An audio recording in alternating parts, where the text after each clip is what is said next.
Okay, welcome to the 2003 Gold Cup, matchday -1. Press conference here in Houston. We have Team Canada coach John Herdman and our player Kamal Miller joining us. Please raise your question and introduce yourself and the organization you're affiliated with, and please ask in Spanish or English. And we have simultaneous translation if you need it. So we will start here on the floor. Go ahead. Good afternoon, John. How are you? Good. You didn't get the result you were expecting at the first game. What aspect of the game have you been working this week? And the second question will be, you didn't have the days you wanted for the Nations League. Now you're going to have a good camp here in Houston because you guys stay until Tuesday. How benefits you're going to get about it with this young team? Well, we're going to get a suntan. And definitely, some heat stroke as well if we stay out too long. No, it's amazing. We've been to Houston quite a few times with Olympic qualifiers, with the women's and the men. So we know what we get here. The last time we were in an air-conditioned stadium, so it was a bit nicer. So, look, I think the preparation is, we're excited to test ourselves. We knew the first game, there were so many elements of the performance we were happy with. It was just the result. You know, when you look at defensive XG, attacking XG, it was a game that Canada should have comfortably won. And it's football, and it's probably good for us. The team were exposed to a tough opponent that was hungry and kept pushing right to the end. And we were tested. We were tested emotionally after the game, and I think the group over the 2 days in this turnaround have really came back stronger. The focus and training was brilliant in Toronto. The next day, the energy levels. And there's been a real future focus. I don't think they've dwelled on anything from the game. Some things were addressed internally. But from what I can sense, they're ready. They know they're coming into tough conditions. There's another adversity test for the group. But it's what we need. It's what we expect from a Gold Cup. It's a tough tournament, but a great tournament. Okay, go ahead in the back.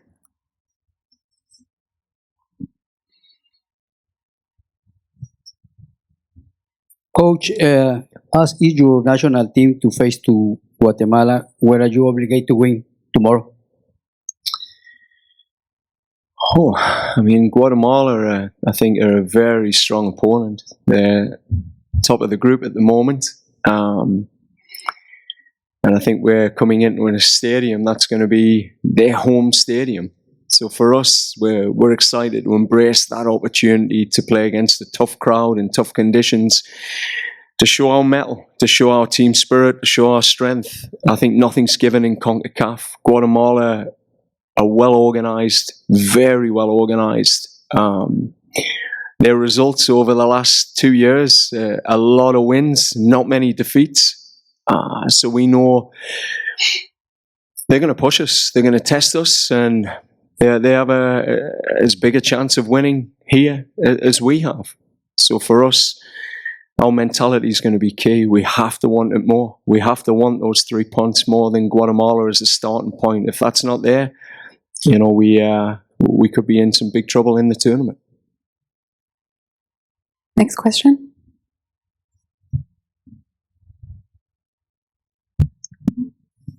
Thank you. Hi, Coach. Hi, Kamal. Hugo Ramirez from Univision. For you, Coach, what can you say about in the past days, Jason DeVoe, the Secretary General of the CSA, called for attention with his declarations regarding the supposed bankruptcy, but then he backed those words. What can you say about that? There were moments of uncertainty, I think, to leave that aside, maybe, as of the past few days. And for Kamal, what do you think of the Guatemala national football team, the adversity you're facing tomorrow? And in another matter, your new head coach of Inter Miami is Tata Martino. What is your opinion about that? Yeah, go. Yeah, first of all, we have a lot of respect for the Guatemala team. Very well organized, similar to us. They have a lot of relationships on and off the field. A lot of them play together domestically, and they've been putting these results together for the past couple of years. And now is the time where they really want to showcase it to the world, and no better opportunity than the World Cup. So the respect level is there first. But we believe in our team, definitely. A new group, and we know that this is the perfect opponent and opportunity for us to make a statement in the tournament. No Gold Cup is easy. There's no easy game in this tournament. Every team has had their path to get here, and every team is here for a reason. So it's going to be a dogfight for sure. I think both teams are going to come out strong, and yeah, hopefully everything falls our way. We've had a good week of preparation, and after the tough results in the first match, we know that now is a perfect opportunity to put it all together and come out with the 3 points. And about my new coach in Miami, had a lot of experience playing against him, and every time he was on the opposite side, coaching the Mexican team, they've always put up a great fight. They've always been well organized, and every game we've played against them has never been easy. There's been fireworks in all those matches, and it just shows his personality as a coach. So I'm really excited to be under a coach like that, and yeah, I think it's going to be very beneficial for me and helping me progress in my career.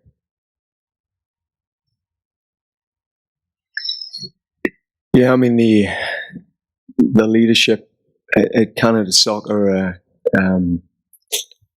are pushing as hard, and I think as far as they can to move the organisation forward. I mean, fortunately, we've been able just to focus our attention here on the Gold Cup. That's been really critical. So, Jason's been able to manage those questions and have those conversations, which allows me to focus on getting the job done, getting results, and hopefully taking us to a Gold Cup final. Thank you. Go ahead. And Kamal, John, you said at Las Vegas that for winning at the World Cup, you were needing to win in the present. You didn't win, but you guys made a great effort. I think you were satisfied with that. How much is this Gold Cup and the next one important for this group of new young players of being able to get ready or getting fit to be with the other players that are not here? I mean, Davis, Larry, and the other guys. And quickly for Kamal, do you guys feel that every match you play, you are being judged by Canadian soccer fans? I have been reading, and it was like, it's not that bad. Wow. Go on, Kamal. Yeah, I think that's just where we are as a football nation now. I think the steps we've taken in the last 4 years have been incredible, and yeah, it can be harsh at times, but that's just the expectation they have of a team with the quality that we have. So we don't look at it in any kind of way negatively. We always use it as a positive, and we believe that we owe them that after all the years of support where we weren't one of the top teams in CONCACAF, and now we're here. It's on us players and everyone involved in the association to put it all together and keep driving the game forward in Canada and take the country to new levels. So we always look at it as an opportunity to go ahead and make something great and just leave the jersey and the country in a better place. I think just echoing that, I mean, the complacency trap is there. You go to a World Cup, you have a great run, but our country's not going to let us get complacent. They're going to ask hard questions, and I think that's part of becoming a football country. It's part of creating that football media that you see in Mexico, the US, I mean, I remember watching my counterpart in the US, for a period of time. The media were really tough, even though the performances were solid. This is where Canada's starting to move to, and it prevents us from taking a day off, a night off. We have to keep moving forward. So the expectations are high. We've got to meet them. Thank you. If there are no more questions on the floor, we will now take questions from media that are joining us virtually. Andrew Jones, go ahead. Thank you very much, Andrew Jones from ESPN Anscape. Just a question for both. First for Kamal, what's been the most entertaining or most enjoyable experience with John Herdman that you can recall in your time with Coach Herdman? And for you, Coach, I wanted to ask you about, as was previously mentioned, about you and Jason DeRose being aligned with each other. Do you feel that the CSB really needs to step up here and amend maybe their old contract with Canada Soccer and maybe really try to put emphasis on the whole national program instead of just what CSB wants to do? Thank you. Yeah, for me, there's so many moments from when I first joined the team and I got the call that I'll be joining a group back in 2019 and just having my first conversation. And the conversation was that we're going to qualify for Qatar and not go there to just be a team participating, but to really make waves in the footballing world.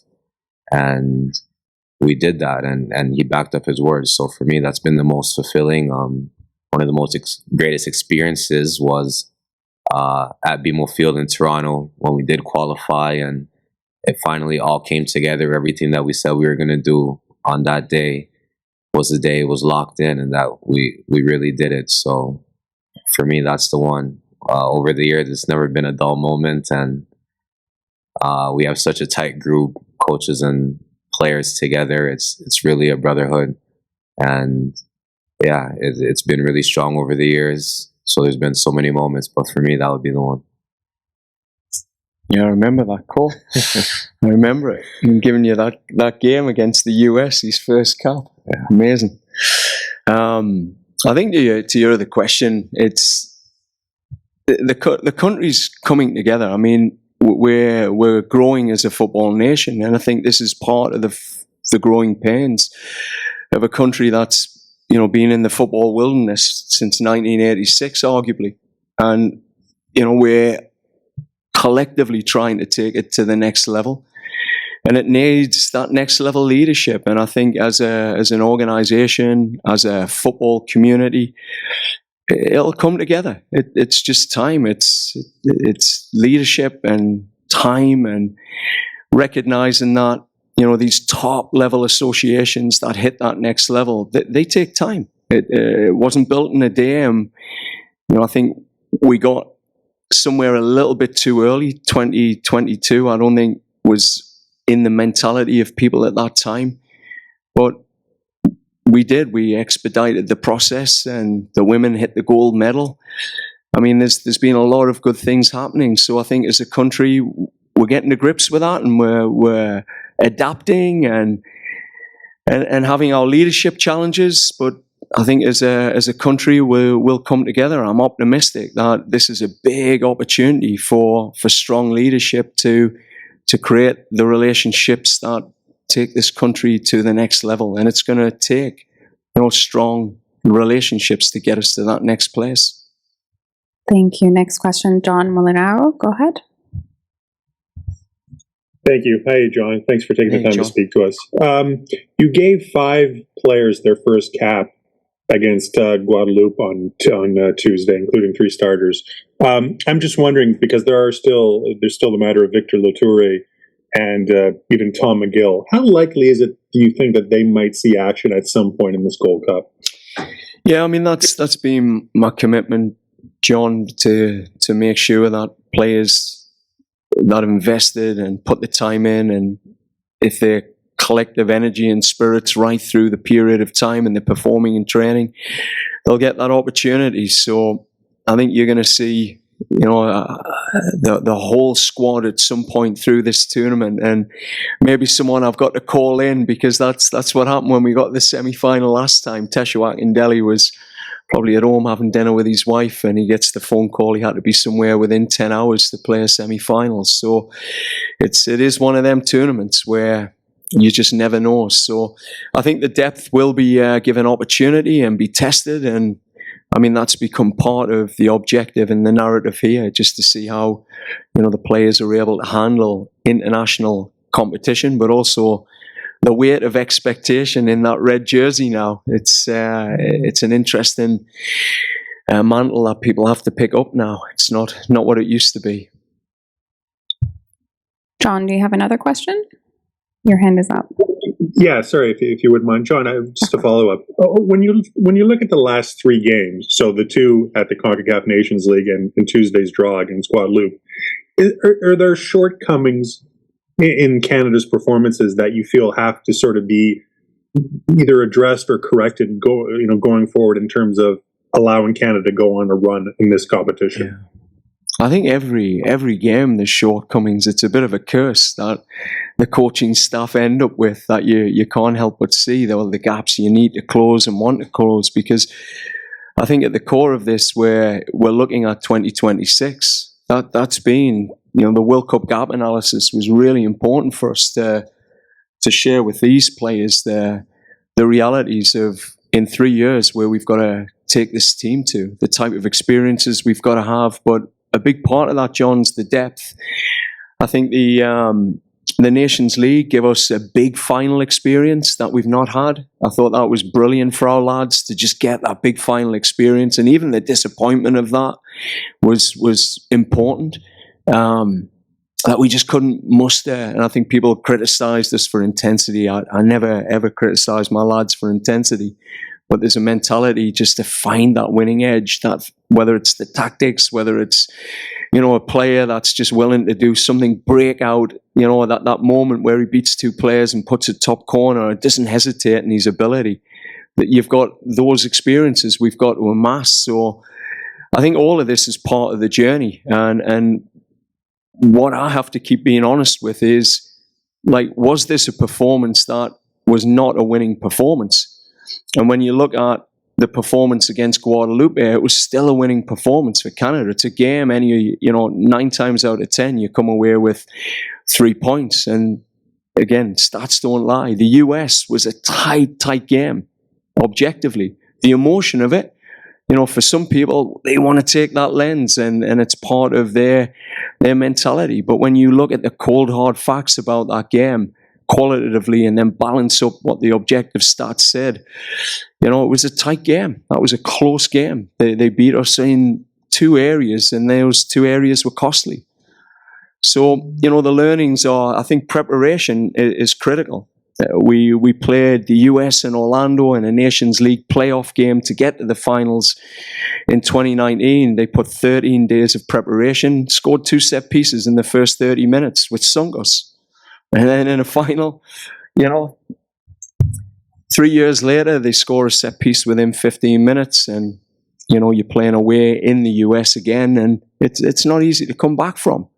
But we've got to find a way. Part of it's the prep and not making the same mistake 2, 3 times in a row. And the other part is what we do internally with our mentality and our commitment to close some gaps. Thank you. Brandon Quick, go ahead. Thanks there. Sorry, hey John. Hey Kamal, hope you guys can hear me all right. I wanted to ask about some of those opportunities that the squad gave up against Guadeloupe, and even going back to the US against the US in the CONCACAF Nations League finals on set pieces. We saw on Tuesday against Guadeloupe the set piece routines that I guess it started to introduce. Without giving away too much on that side of the game plan, how much of, I guess, this week have you been able to spend on some of those chances, both offensively and defensively? I'll leave that one to Kamal. Yeah, it's been a major focus for us, definitely. At this highest level, when games are close and both teams having their way in the game and executing their game plans at the highest level. It is about those little details, and we know in big games and in finals, and especially in tournament football, set pieces are one of the main sources of goals in these big games, and we've been done by it. So we felt that disappointment and that pain because it really hurts. You could put in a strong 90 minutes, and one set piece can kill it all. So that's definitely been an area of attention for us, and we're pushing both coaching staff and players to make it right, so we won't feel that again, and hopefully make some of these other nations feel that. All right, if that's all it, we will end the press conference match day -1 for Team Canada. Thank you and good luck Thank you. tomorrow. Thank you. Thank you.